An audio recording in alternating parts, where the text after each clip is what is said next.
Hello and welcome to the inaugural episode of Play the Game podcast. This will be your home on the web for gaming, gaming culture, and community. This won't be your typical review show. My name's Marty Burnham. I'm your host. And I'm Dave Morton. And today we're going to give you a preview on what we hope to bring you on a regular basis. Today we're going to be playing Last Night on Earth, one of my all-time favorite games. We'll be having our question of the week, what makes a good game? We'll be checking in with Shop Talk with Josh Stein. And we're going to have our in-house mini artist preview his series on painting minis. We wanted to get some thoughts on what makes a good game, so we went to the source. Here's what they had to say.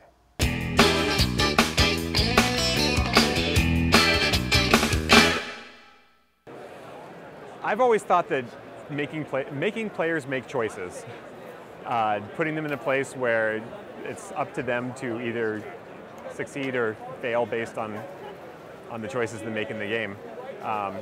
So that has a lot to do with resource management, a lot to do with how you're moving, a lot to do with just challenging the players a little bit, assuming they're smart and assuming that they like being, pushed and succeed based on that.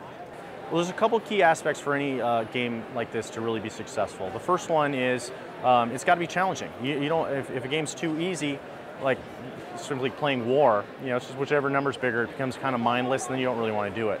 The second thing is to really make it approachable to all ages, it has to have a little bit of chance involved into it. That element of I shuffle my deck and I hope I get the right card for the next move to make sure my whole strategy comes together. So kind of mixing those two in the right balance is really key into making a good game. I think first and foremost it should be fun, it should be a good time. I think that my gameplay experiences with other games have been, if a game is a little too fiddly or there's a lot of rules, a lot of times it's very detailed and that can be good, but if it gets bogged down in the details, that can make for not as fun an experience. When you're like, oh, let me check that, and you're looking through rule books, then that kind of breaks you out of the fun. The game should be engaging. It should be fun. At its core, what we provide are experiences, and whether it's made of cardboard or cards or plastic, this is creative output that is its sole purpose is to engage an individual, engage your mind, engage your imagination, and in the best games, the experience is such that you will share stories about it later. I think the key to a good game is knowing your audience. Because I play Dungeons and Dragons, I play a lot of video games like Mass Effect and Halo and stuff like that. My wife likes games, but she likes mainly board games. And she likes board games there's European style games, like Euro games, where maybe you're trying to trade with people to build the biggest city in the land, or you're in charge of a train line across America and trying to build trains from one city to the next before other people do. And the video games she likes are more like puzzle games, or like Angry Birds and stuff. So really, we're both gamers, but we play very different styles of games. And I think a lot like film or books and stuff. No one looks at books and says, oh, books are only for this type of person, right? Like there's westerns, there's romance, science fiction, or movies, right? Like everyone likes movies, right? I don't think I've ever met anyone who doesn't like movies. It's really just saying, look, movies, it's a big category. There's a lot of different tastes and flavors you can have in movies. I think games have evolved in the same thing. So I think if you know your audience, you know what they like, that is the key to making a good game. That's what the big boys had to say. Now let's see what's in play.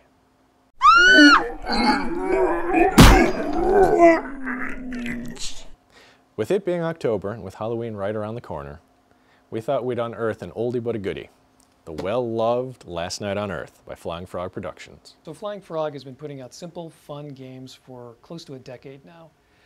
I really have a lot of fun playing this game, and I had actually played it for the first time at Gen Con a couple years ago. We walked up to the booth, and Jason, one of the co-creators, gave us a 5-minute tutorial on Die Zombie Die, and I liked it so much I bought it that day. What sells it for me is the heavy use of theme. I'm a movie guy, and I'm a gamer. My friends play zombie games with me, games like Zombies and Mall of Horrors, but I was still on the hunt for one that gave me that, fully immersive experience. I wanted tension, I wanted excitement, I wanted to laugh in the face of evil kind of stuff. Last Night on Earth gave that to me. It just felt like I was in the middle of a zombie movie. I saw it in the store and I picked it up not knowing what it was, other than another zombie game. and I was really pleasantly surprised. And years later, I'm still bringing it out to play with friends, and you know, it gives me that chainsaw slashing, nail in the bat bashing kind of good time that I was looking for. We had an opportunity to talk to one of the creators, Jack Scott Hill, and here's what he had to say about Flying Frog, their approach to creating games, and their immersive experiences.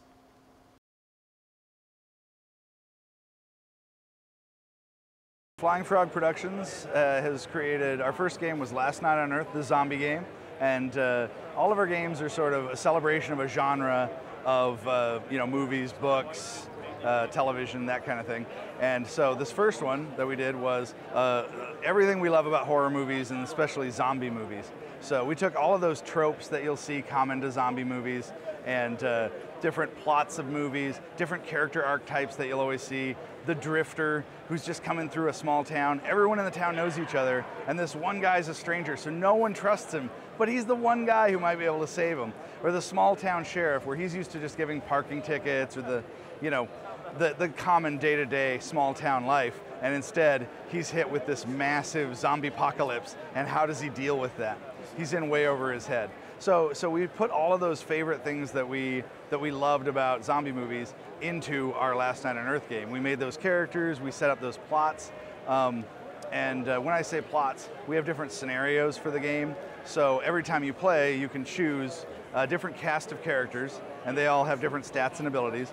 And then you build the town randomly, placing different buildings in different areas, and then there's a different scenario. And the scenarios can be as simple as die zombies die. We have 15 turns to kill 15 zombies, or they can go into kind of plot-driven things like escape in the truck.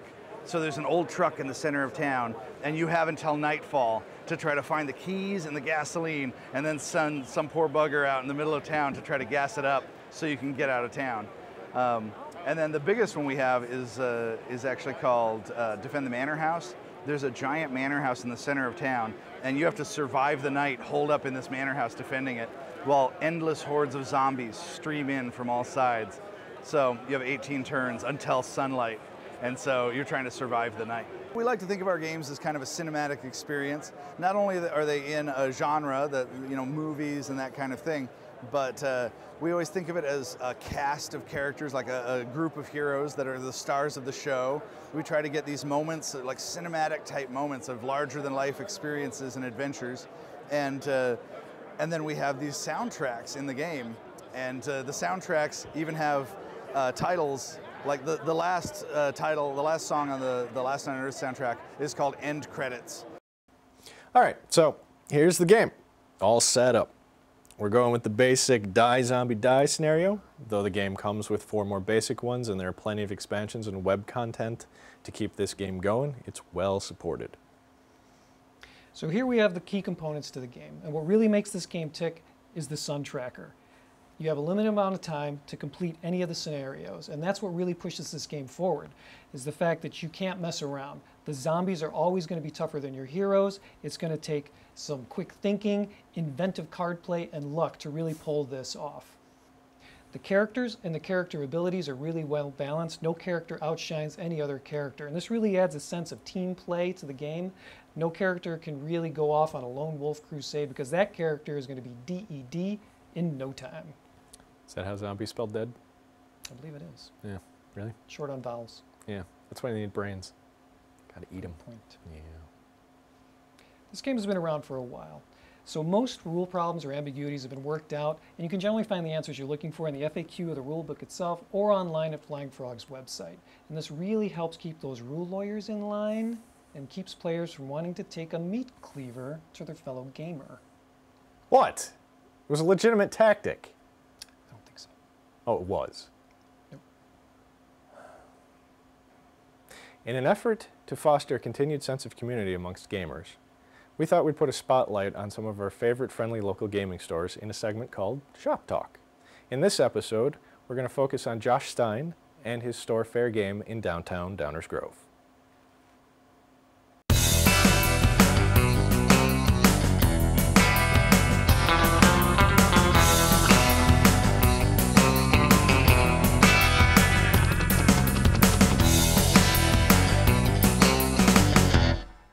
My name is Josh Stein. We are at Fair Game in downtown Downers Grove, Illinois, right outside of Chicago. We've been here almost a year. We opened last Black Friday, the day after Thanksgiving last year, in 2010. I wanted to create a place that my kids, I have 3 boys, could grow up near and enjoy with their friends. And in that regard, I wanted, especially my kids' friends, parents, to not feel threatened to leave their kids in our store. Our kind of trite way of discussing this is saying, you know, that comic book guy on The Simpsons, we're the antithesis of that guy. We're not going to be that guy. We don't want to exude this elitism and this kind of to turn off, especially the parents, because we want the parents to trust us as part of the community, not just as a game store owner or as a retail owner. So a very important part of opening the store was to have a sense of community, have a comfortable, a well-lit place, clean, a decent bathroom, lots of tables for people to sit down, and always an open atmosphere for people themselves, their children, their friends to come and play anytime that we're not running an event. I think the most important part and what I enjoy is the social aspect, getting together with friends and soon-to-be friends, meeting new people and enjoying each other's company as well as the game. The game is almost a vehicle to facilitate that kind of social interaction instead of being the primary focus of a gaming session. Word of mouth spread really quickly. It was great. And within a couple months, we were seeing new faces that got to us by only word of mouth. Later on, we'd start seeing hits from Google searches and whatnot. But early on, it spread like wildfire, just the word of mouth. So I think that proved it worked. Most of the feedback verbally has been very positive, you know, especially from the parents, which warms my hearts. And a lot of it, I think, is just proof in the fact that Saturdays, the place is jam-packed with kids that come here on their own, on their bikes, or they walk. A lot of times I'm reminding them, have you called your mom to make sure she knows, you know, you're still here? Oh, what time is it? You know, it's 3 o'clock. Oh, you know, they've been here for 2.5 hours. So, you know, they call their mom and everything's cool. That right there, I think, is one of the greatest feedback mechanisms that I can gauge, seeing them here and enjoying themselves. It's been quite remarkable watching the store grow and take on its own personality, if you will.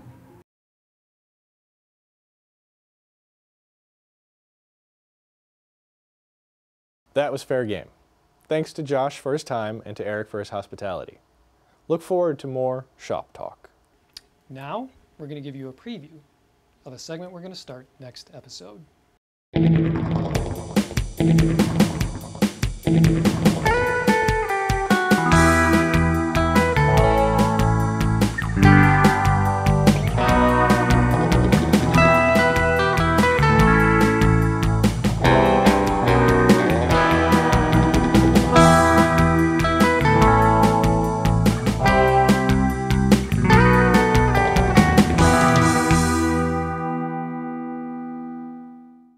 Thanks to John, who you'll be seeing much more of in the future. Now comes the portion of the show where we throw it to you, the community. We've played plenty of games. We haven't played them all. We'd like to hear from you. We'd like you to pimp your game. You've got 90 seconds to tell us about a game that you like, maybe a game you've designed, or a game that you just think needs more love. So break out your camcorders, your webcams, your phone cams, whatever you've got. Record why it's important to you, why it should be important to us. Be enthusiastic, be passionate, but most of all, be brief. And the one that does the best gets a slot on our next episode. Welcome to the Play the Game podcast website, home of Play the Game, the podcast. Here you'll find news and information regarding not only the site and the show, but what's going on in the world of gaming. Here's our main page. Take a look around. You can see we have a section for news, the show, John's painting minis, and a truly bitchin' calendar. Full of information for every night of the week for the foreseeable future.